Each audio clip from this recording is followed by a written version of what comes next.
एक राजा बहुत बड़ा प्रजापालक था। हमेशा प्रजा के हित में प्रयत्नशील रहता था। वो इतना कर्मठ था कि अपना सुख, ऐशो आराम सब छोड़कर सारा समय जन कल्याण में ही लगा देता था।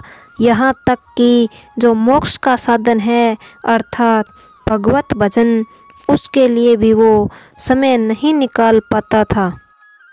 एक सुबह राजा वन की तरफ भ्रमण करने के लिए जा रहा था कि उसे एक देव के दर्शन हुए। राजा ने देव को प्रणाम करते हुए उनका अभिनंदन किया और देव के हाथों में एक लंबी चौड़ी पुस्तक देखकर उनसे पूछा, महाराज, आपके हाथ में ये क्या है? देव बोले, राजन, यह हमारा बही खाता है जिसमें सभी भजन करने वालों के नाम हैं।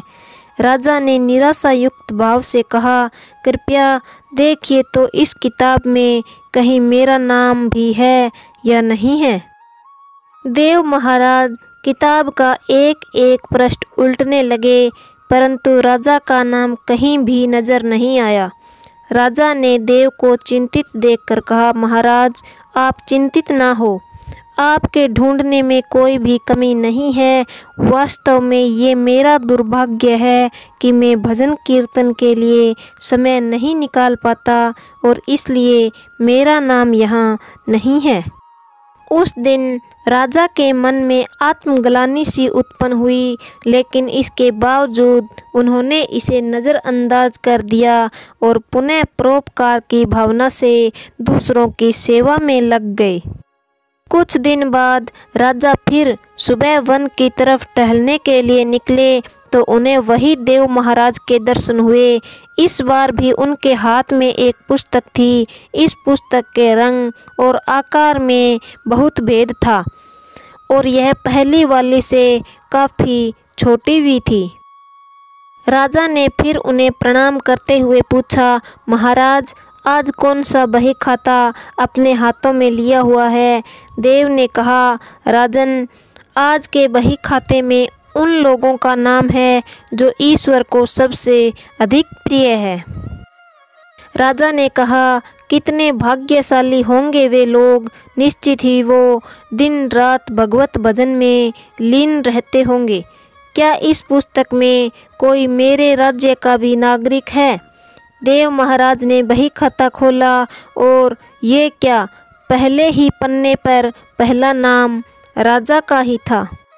राजा ने आश्चर्यचकित होकर पूछा, महाराज, मेरा नाम इसमें कैसे लिखा हुआ है? मैं तो मंदिर भी कभी कभार ही जाता हूँ।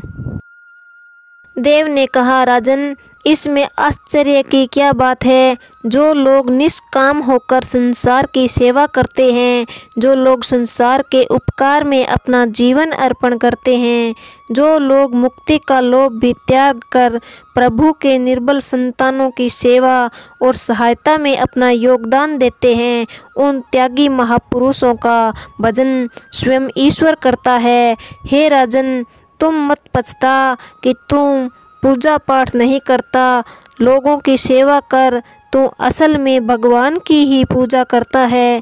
परोपकार और निस्वार्थ लोक सेवा किसी भी उपासना से बढ़कर है।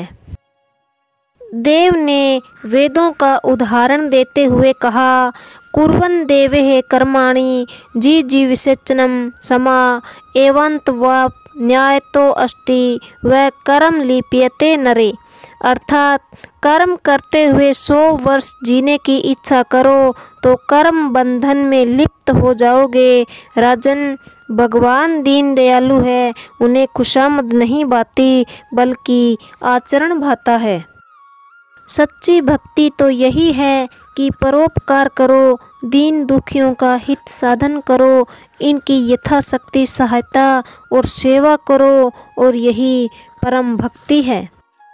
राजा को आज देव के माध्यम से बहुत बड़ा ज्ञान मिल चुका था और अब राजा भी समझ गया कि परोपकार से बड़ा कुछ भी नहीं, और जो परोपकार करते हैं वही भगवान को सबसे अधिक प्रिय होते हैं। जो व्यक्ति निस्वार्थ भाव से लोगों की सेवा करने के लिए आगे आते हैं, परमात्मा हर समय उनके कल्याण के लिए यत्न करता है। हमारे पूर्वजों ने कहा है, परोपकाराय पुण्याय भवति, अर्थात दूसरों के लिए जीना, दूसरों की सेवा को ही पूजा समझकर कर्म करना, परोपकार के लिए अपने जीवन को सार्थक बनाना ही सबसे बड़ा पुण्य है। और जब आप भी ऐसा करेंगे तो स्वतः ही आप वो ईश्वर के प्रिय भक्तों में शामिल हो जाएंगे।